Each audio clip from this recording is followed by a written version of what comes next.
Michael, how important is the Trump factor to Kaepernick's case?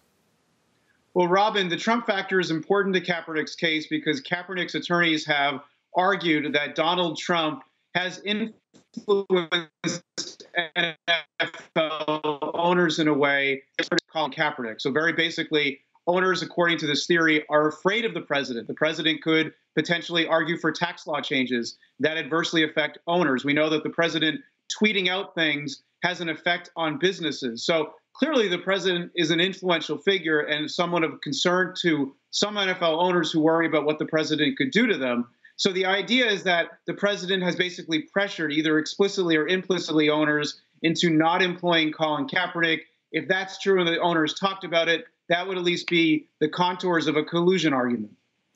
Michael, legally, can President Trump be actually deposed here? And what are the chances that he'll be forced to do so?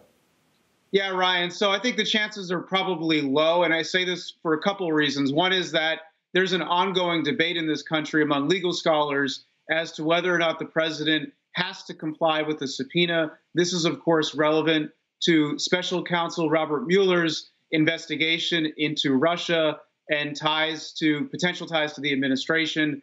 We don't know whether the president would even comply with the subpoena or whether he has to. Some presidents have complied. President Clinton complied with one back in the 90s. President Ford, you can go back to President Grant, they've complied with them. President Nixon. But it's not clear that the president has to, or if he does, whether he can fight it out.